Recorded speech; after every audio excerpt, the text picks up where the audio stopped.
All right, everybody, welcome back. This week we got episode 13 of the Outcast Haven podcast. We're going to be covering Fab. Tonight we're going to be going over the Nationals results, talking a little bit about our locals, and then Jason actually played in an online tournament, Discord tournament that went really well, and he actually performed really well at. Jason, congrats. And brought his boy Kano that had a good showing. So hear a little bit about that as well. So be sure to like and subscribe, and hope you guys enjoy the cast.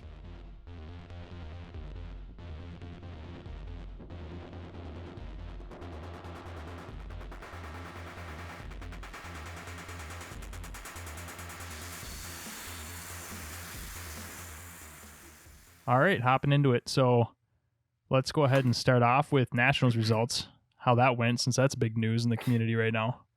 So anyone have any thoughts that want to kick us off?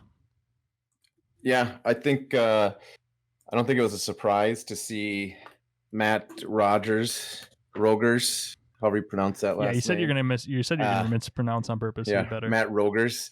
But to do as well as he did, I think leading up to that, I never saw him less than first place in any tournament that he participated in. I could be wrong there, but he seems pretty dominant in that scene, and it sounds like he's put in a lot of hard work. And I was just reading about his backstory of big time Magic the Gathering guy, always pushed and strived to get that championship. And it was cool to read the stories. And that's, you know, when print came out in the early 1900s, it was amazing. But the fact that they didn't have video of this event was extremely frustrating. I know. And disappointing on a level of the opposite of the N64 video YouTube kid, where like you open the present and it's a sweatshirt and you're like, oh my God, this is not what I wanted for Christmas. Yeah. How did we not have video? It was infuriating, because I figured, and I don't even put it on any of the content people. I put it on Elisa Studios. This is your time to shine. Everybody wanted it. I put a post in the Facebook group, tons of reaction from it. We just wanted to see it. Yeah, it's one of those things. This game. Yeah, show us. Getting to watch it. Yeah, I think that the desire to be able to watch this game like at a competitive level, because not a lot of people are getting that right now, right? Like this would have been an awesome opportunity for a lot of people, at least stateside, that don't see a ton of like the really, really high competitive decks and how they run and function. Like this would have been awesome for that. I mean, they did the reports and like the write-ups after matches and stuff, which was fine.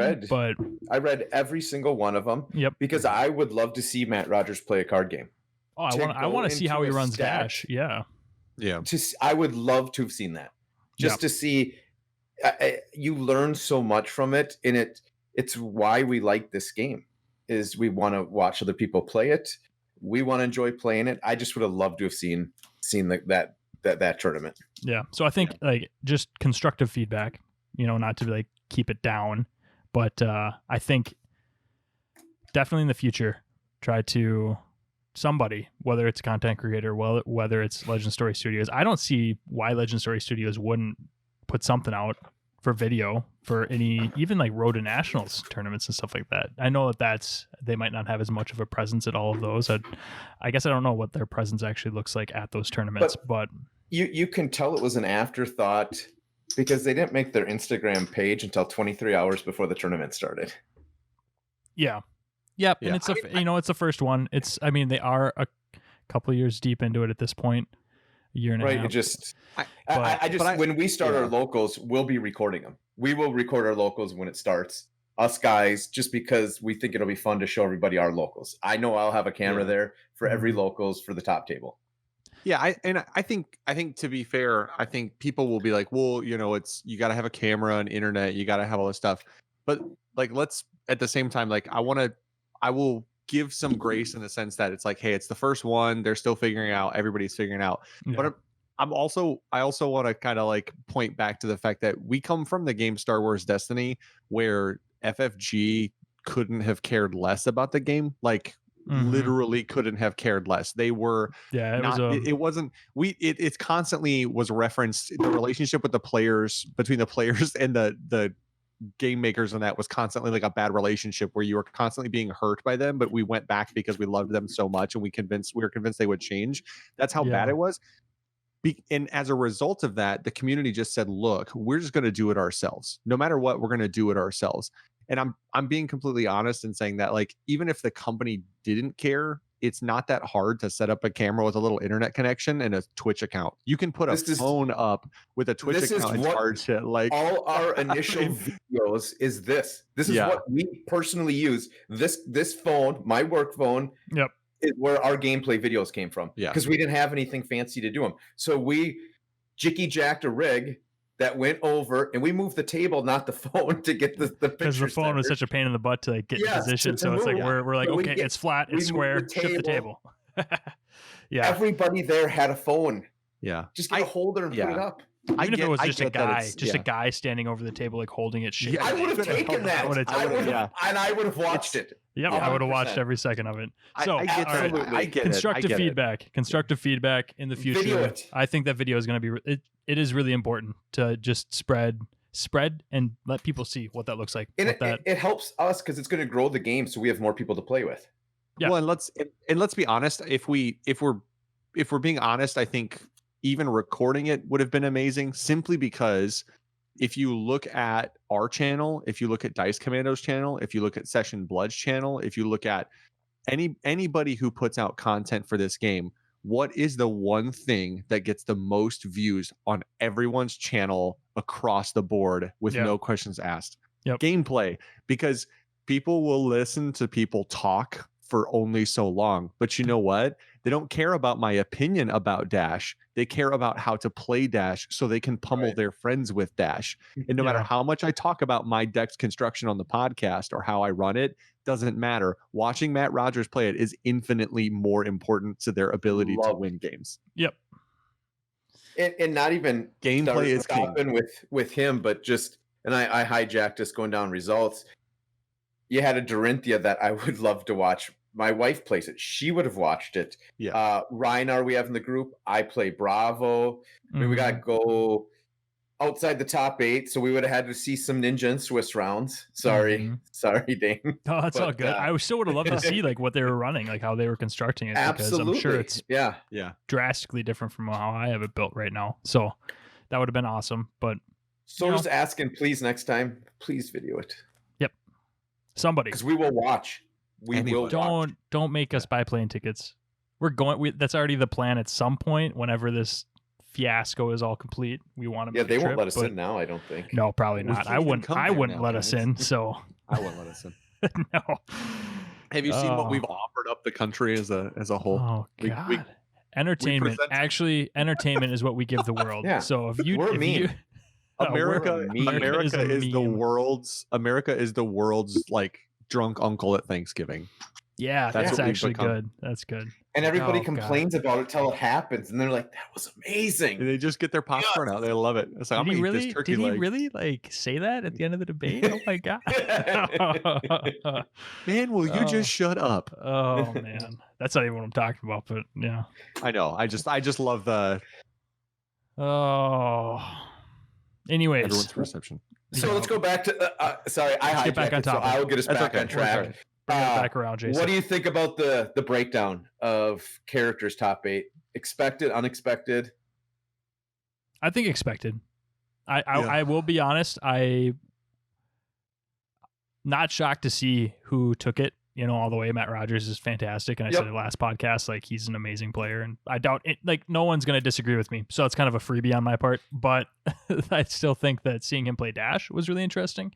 Like, I know that he probably has like a place in his heart for Dash, but of the decks that we saw in the previous tournament, I didn't think that Dash was going to be what. If you would have asked me, I wouldn't have said Dash is going to be what took it. But yeah, I mean, you play. I would have put. I had my money on Dorinthia. That was where I would have put my money on. I thought it was. I think I'm curious if Dash wasn't, excuse me, a response to the fact that so much Brute was seen the week before, because Brute has an ability to put on so much pressure on these turns where they just intimidate.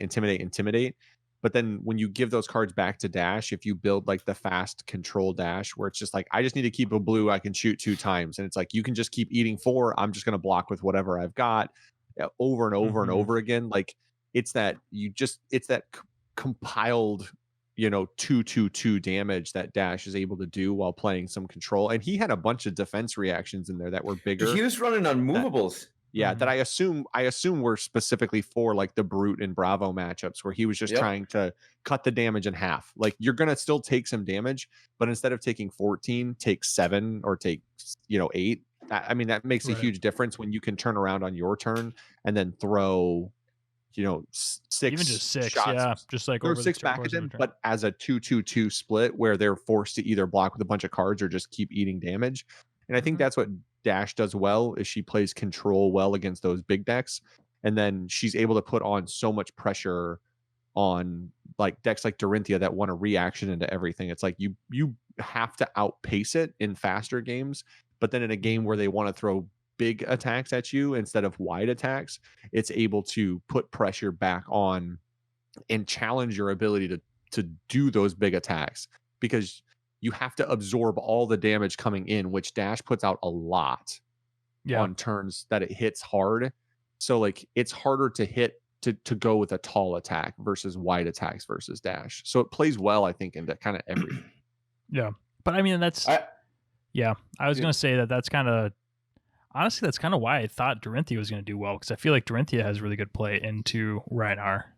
And Dorinthia did do well, in Dorinthia's defense. Like that, it had a very strong showing and people playing the deck really well. And I think that if you're asking me, honestly, if Matt would have been practicing with Dorinthia and taken Dorinthia, I feel like maybe same result. But I think that Dorinthia also plays really well into Rhinar, just because giving her that hand back hurts as well. And she can go wide. She's like a mid-range, or not mid-range, but like she's just sort of middle of the road, where she has wide attacks, but she gets to choose which one to make tall, which is really dangerous. So I think that's probably, and not that Rhinar did have a really strong showing in the previous tournament, so not surprised. I do have a fun fact too. Oh, so there was some Wizards, and me as a Wizard player, I wanted to get some results because they missed day 2. There was no Wizards day 2. So, I was going through Facebook page, Instagram, just trying to find any information I could of the tournament as they were going. And one of the guys that was playing said there was several 4-2 Wizards on day 1 that if either one of them could have won, they would have made day 2.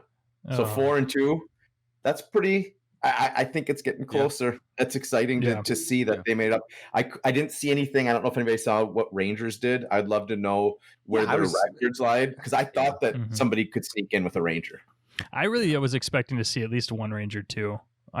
Wizard, I would not have been shocked to see like one Wizard, one Ranger in top 8. Right. But I think that maybe it's just because they're still so fresh and like people are really practiced with like Dorinthia, Dash, Rhinar.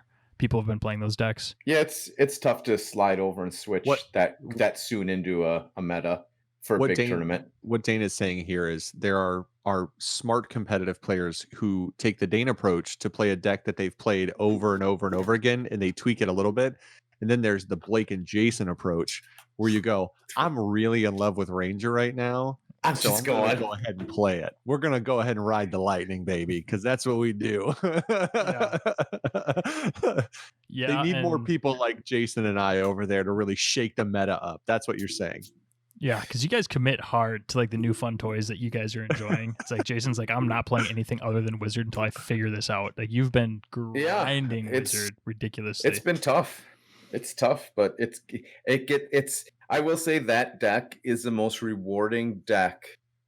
Like when you figure out a line, it just feels amazing. It just like you said with your ninja, when you know what combo to use against what opponent, how good that feels to pull off that right combo.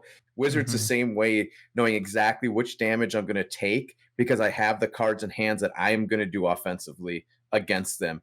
And I know I have that play set up. Yeah.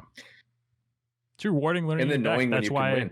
That's why I do what I do compared to what you guys do. It's like I love learning the nuances of a deck, and I'm admittedly slower at learning them. So maybe that's why I don't bounce around as much as you guys do. You guys might have a little more natural inclination to it, but I need to practice. I think it's because of my pace too. Like I play slow unless I know for sure like this is the best move. That's my problem. I freeze a little bit when I don't know exactly what the best play is here statistically into what they probably have in hand. No one has ever accused me of playing slow. No, You never. know what's super funny about that? That I got to tell a little story. So I used to do some editing for my dad's for his television show and for his website. Mm-hmm. And when I was 19, 20, I'd be 19, 20 years old. I'd be trying to figure out something in Photoshop or Premiere, whatever system I was using. And I would just click wildly all around the screen, dropping boxes, going left to right crazy. And it would drive my dad insane. What are you doing? Stop, slow down. I'm like, no, I'm not going to learn by going slow. I got to make 100 mistakes and then it'll come in. And that's how I play cards. I just throw shit everywhere. I don't block. I just attack. And then eventually I learn. That's so funny. That's actually a really funny like analogy to how we both play card games. Because when I like learning Premiere and figuring out editing and stuff back when I first started, I 100% watch YouTube videos. I reset hotkeys. Like I was making it as efficient as possible. And because of that, like now I can, whereas a 45-minute video took me an hour and a half to edit, now it's like I can do a 45-minute video in like 50 minutes. So it's 5 minutes of editing time after watching through it. So now I'm like fast forwarding it like 10 times. Just different. Speed. We get to the same result, but a different way. Yeah. I fly through it and just screw up, do all kinds of crazy stuff, and you're more methodical. So it's our gameplay, 100%. I mean, that's what I did with. I mean, when all the new Warrior cards came out in Crucible, I put all of them in. Like I just took all of the old stuff out, put all the new stuff in. You have to play with the new toys. And then I just played games with horrible decks for a while and get pummeled with them, and then I'm like, okay, this stuff isn't actually good. This has to go back. Oh, Warrior's Valor is way better than this new card from Crucible, but the new card from Crucible is so shiny and nice. It's so they're all foil. It's so hard to pull out foil. That is a pain in the butt. I hate when I have like a playset of foils of a card that I don't actually want to run. It's like I can't let myself run it, but now I got to play with this non-foil peasant deck. But no, so using that as a segue, actually, Jason, you playing Wizard, getting it down a little bit. You want to talk a little bit about your experience? So I did the Cloak and Blaster tournament this past weekend, and I could bring Bravo, my safe bet, go nice and easy and slow. It was a blitz tournament. I'm like, screw that. I'm going Wizard 100%. Talked to our friends in Australia, got some last minute tips, did a little bit of modifying before it. And then the night before, I grinded Chris from our live stream. We did 7 games of it the night before. And I probably, and I'm not joking or exaggerating, did probably 100 to 120 practice hands on Fab Deck Builder. Yeah, just to like see what you were.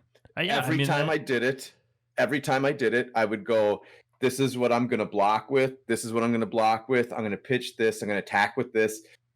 And just went through the different lines. And I ended up going 3-1 in Swiss. I was 3-0 going into the last game of Swiss. I ended up losing in the semifinals to the person who won it with Reinar.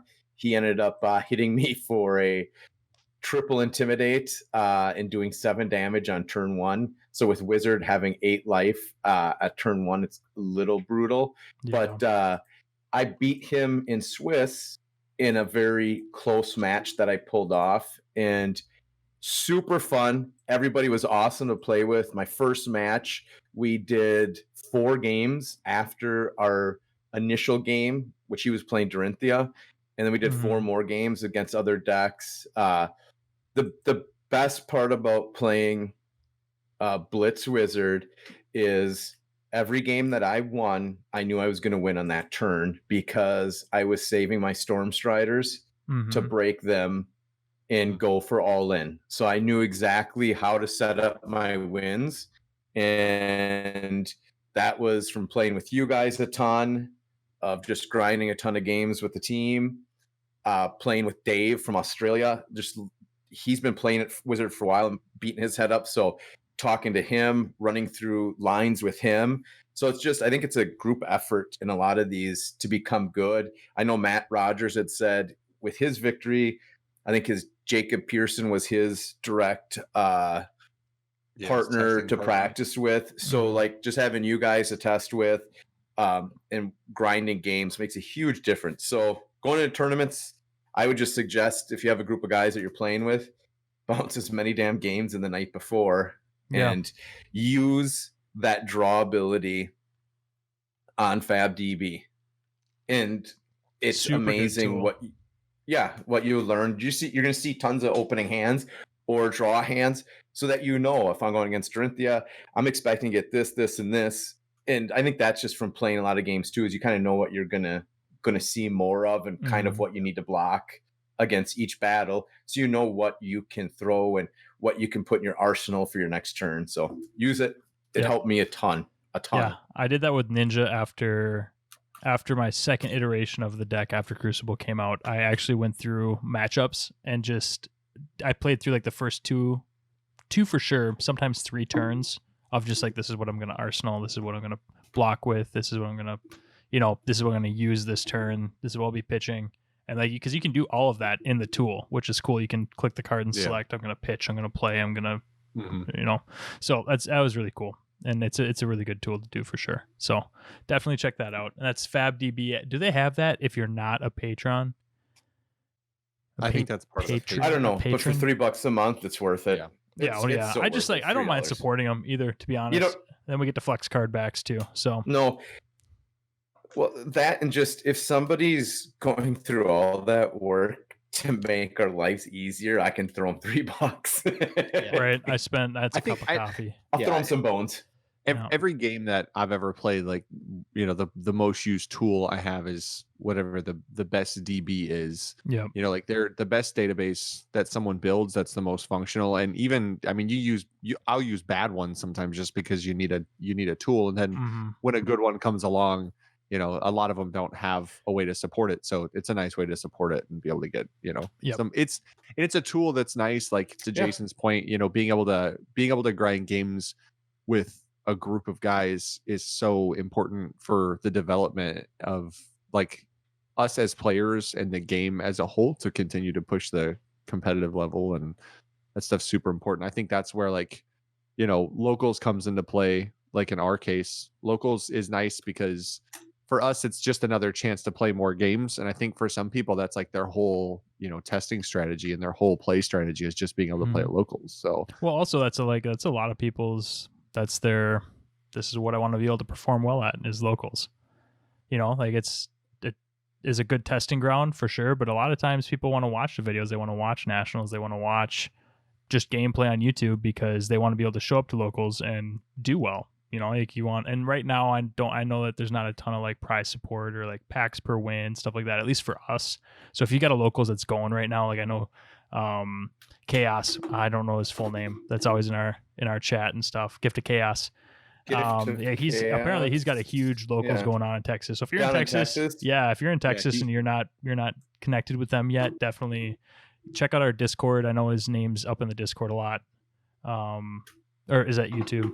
Wherever it is, you can find him in the comments and stuff on YouTube. But connect with him. He's always on YouTube. Yeah, they've got a big local scene down there going. It is. He's Gift of Chaos. He's on our Discord. You can see him in the general.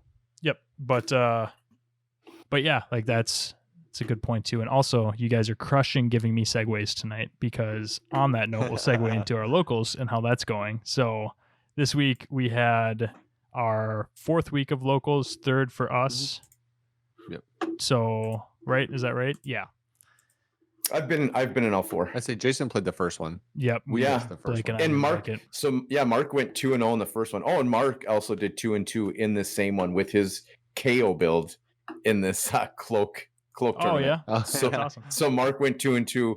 I thought he was going to make it because he was 2-0 going to the last one. Yeah. And with KO, which was kind of fun.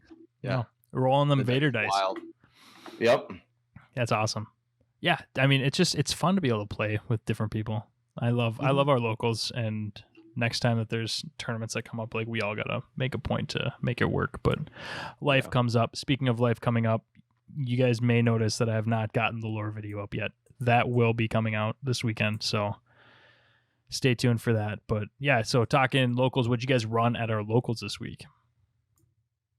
I went Azalea this week. I was playing some.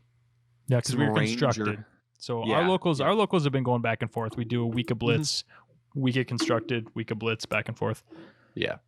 So yeah, and I played Azalea. I just wanted to play Azalea this week. I just decided that was what I was gonna. I don't have really a game plan going into like weeklies. It's well, how'd you do? I went 2-1. Yeah, 2-1. So I lost a really close game to Reinar. He had one turn where he just absolutely blew me out and drew a god hand. He played I can't remember the card where it's like if you discard a card, he gets to draw 2.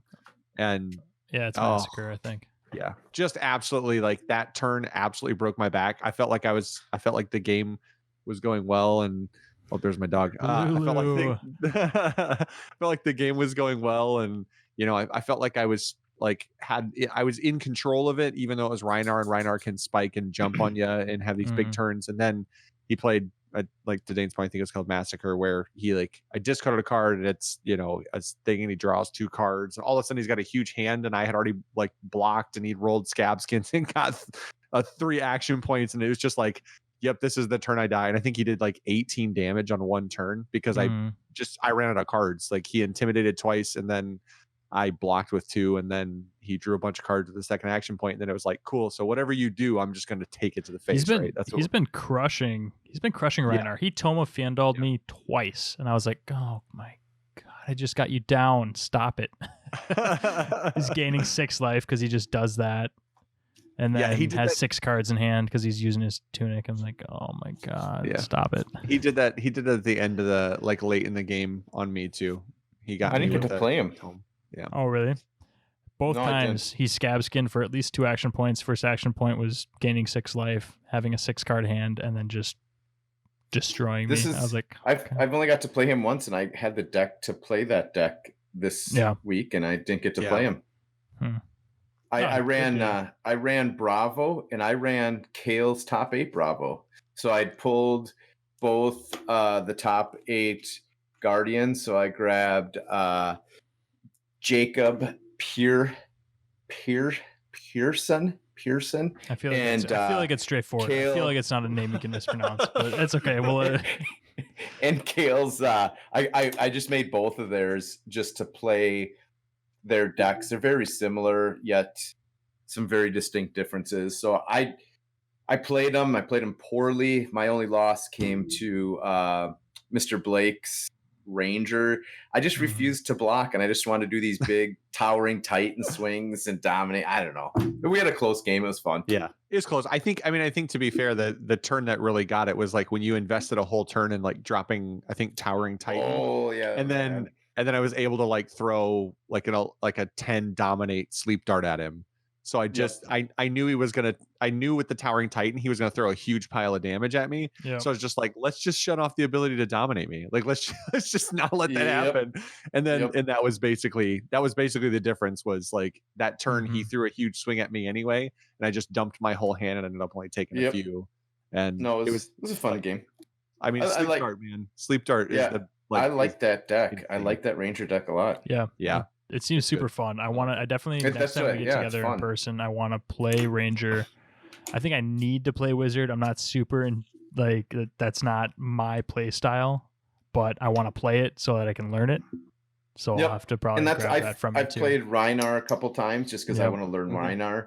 I might just. I think Guardian's pretty straightforward. Copy and paste your deck on TTS for the live stream next week. Next week we should live stream all decks that we haven't played. I want to. You guys need to play Ninja. Yeah. Someone needs to play Ninja. I need to play. I'll play Ninja. I want to play Ninja. I want to play completely different Ninja. That's fine. I've been actually debating. I've been toying around with. Well, that's the thing is Ninjas. I mean, you can do it. Trying to think. Change her up. So what will happen is we're gonna play the deck sequentially, really similar to Dane, but we'll be about 15% off, and all 15% of it that is mistakes will be 100% because we're playing at mock speed. Yeah, It's like fair. that's the whole difference. Dane thinks through every action and all the combos, and I'm just like, I want to play this one because it looks cool, and I'm gonna play that we're one. going. We're going. It's like these cards combo. It's like, well, what are you gonna do to get to? No. We don't think about that. All we do is play this card into this card into this card. It's like, how do you get there? We don't worry about how we get there. We just go. It is a lot easier with the Zen combo chain. It's all zero cost. You don't have to worry about paying for anything. It's just like, okay, I'm gonna play this one, then this one. I'll be used to that with my Kav Dane. I'm used to not paying for stuff. I do need to run. I need to run Runeblade because I want to be like, I'll make, because I played this before a non-attack action. Oh I make my god! Blade, and for this one, I make another Runeblade. I need to play. So we'll make 32 Runeblades before the live stream this weekend sometime. I need to play that into you guys more because I have not played it since the last 2 live streams ago, right? Or was that last live stream? It was not good. I need to. My struggle with Ninja and Runeblade is the fact that I probably just need to play them because then I can just. I think part of we need to play them just because then when you say the card names, you don't have to read the whole card to me because to be completely honest, about 75% of the time in Ninja, I just don't care what's going to happen to me. I just say, what's the damage and can I block it? And then you're okay, that's a big difference between us too. Once you get to sentence number 2, I'm like, nope, I'm out. I'm just not going to block it. I'll take 5. It's like, I'm done. I don't care. So this bothers me, actually. That's a funny point that you bring up because I need to know what my opponent has in hand for cards because I need to know like what wizard cards do and what you probably have in hand. I need to know what ranger cards do and what you have in hand. So when I'm thinking and I'm getting like you see like the smoke coming out of my ears, it's because I'm thinking through, okay, and I'll look at your discard like and I'll see what you've played. Like then that's all part of like me trying to figure out like, okay, do I block this? How many oh god, it's after midnight. Apologies. But how many Razor Reflex? So like I want to know how many you've used so that I can, okay, he's got 1 resource floating. Like, is he gonna hit me with this too? Like and it bothers me that I do all of that and I still lose because I know you guys aren't doing that. I mean, I know that you do. Like generally, he's got 2 floating resources and he runs pummels. Like you're gonna look out for that. Like you're gonna look out for that for sure. Like I know you guys do that. You're not dumb by any means. I mean, when I was playing games, I'll click and search on that's one nice thing about TTS is just right click, search. All right, that's how many pummels. That's how many whoever you're playing. You can do the quick look. I enjoy that. Makes it easy. All I care about Ninja is if you've played Ancestral Empowerment, and if you're like, this is going to be a 3, I'm like, I'm blocking 5. I don't care. I'm not. You're not drawing that. God. Oh my God, you're not drawing that card. There's no fucking. Which I love. I hate it. Oh, I hate it. Speaking of like overthinking stuff way too often, I have a problem with TTS because I've started like looking at number of cards in deck and how many of a certain card or certain cards that give me that option I've played. And knowing what my percentage is to like play an Ancestral Empowerment and like drawing into something that's going to help me. Like I'm not counting my deck. I'm not going to count my deck when I'm playing in live. Right. It makes it too easy. It makes it too easy. I got to stop. I got to stop doing that actually. But so here's the trick. You need to just ride a little lightning like Jason and I do and go, okay, I'm going to draw this card. And it's like, what are the percentages? I don't care about the percentages. I'm going to draw this card. This is going to be good. And then notice, if you notice, like Jason and I, if anybody who watches a live stream will 100% notice that Jason and I, when we draw a card, there is a very clear response because it was either really good or really bad. When Dane draws a card, he pretty much expects what it is because he actually thought about it. I'm like, draw a card here. It's like, what'd you get? That's not what I wanted. It's like, basically, I don't know. Like depending on like how much life I have left, like I'm gonna throw an Ancestral Empowerment down. Like if it's my last card in hand, and like I'll throw an Ancestral Empowerment down because I'm like, okay, it's a 70+% chance it's a 0 cost that I can then use my Katsu ability on. But it's like if not, I might just arsenal it and save it for next turn. But 70% are up, I'm gonna spend it. But I'm not gonna know those stats when it comes to like games live, right? I honestly I might count my deck. I don't know. I'm OCD like that, but we'll see. We'll see what comes of that. But yeah, so locals have been really well. I played Ninja this week again, got crushed by Rhinar again, and then beat Wizard. And then I actually had to bounce because I had to set up for the live stream because we do our locals on Tuesday nights, same night as the live stream. But yeah, Jason, did you talk about your locals? Yep. Okay, I just cool. said I played Kale's deck, so yep. Yeah. So Bravo. overall, show notes summary. I think that for sure some sort of video support at the next major tournament that is run in New Zealand or Australia or Taiwan even. Like, I'll watch gameplay. I don't like if American ignorance. I don't know. Are they speaking English? Are they not? I don't know. But I'll watch it regardless. I don't care. So like, just make sure we can see what the cards are. That's all we need to see. Yeah. I just want to be able to watch super high competitive gameplay. And then, yeah, hopefully everyone's been at least looking at starting their locals up because it's super fun and rewarding. We've been having a blast with it.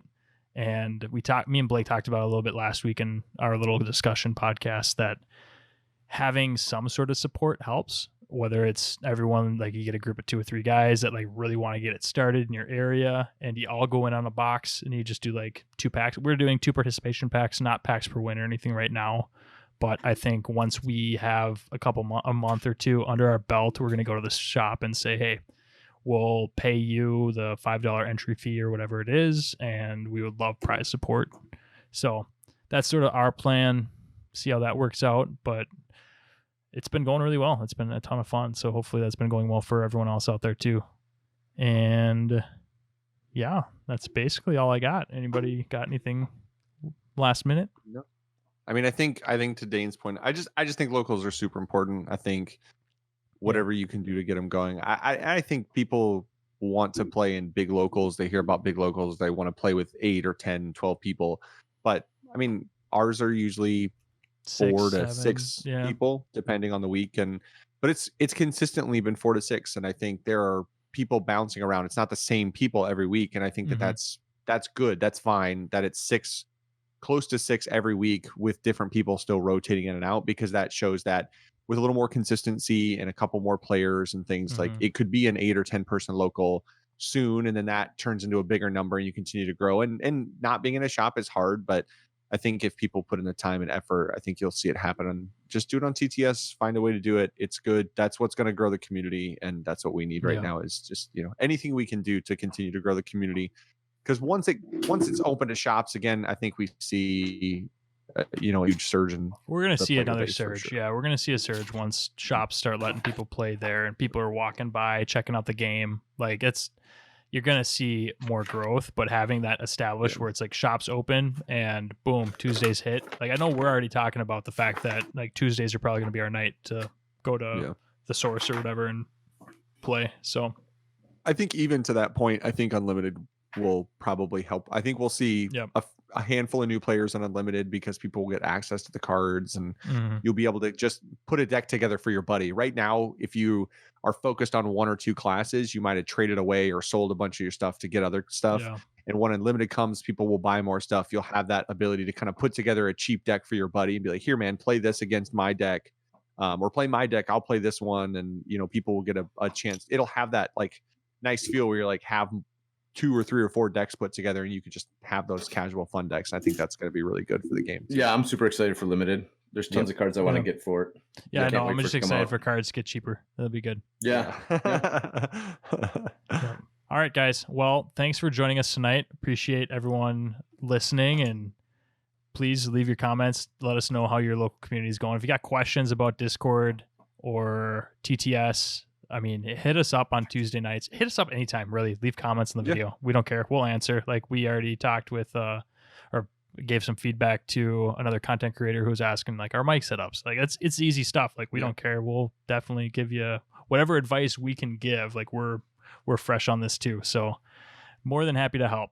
But be sure to like and subscribe. You get them notifications. If you can hit that bell, you'll know when we go live. And would love to have you guys join us, participate in the conversation a little bit, because we've been growing weekly. The conversation's been ramping up a little bit, which is really exciting to see, because it's always more fun for the person not playing to have people to interact with, So yeah, I had just as much fun talking to everybody.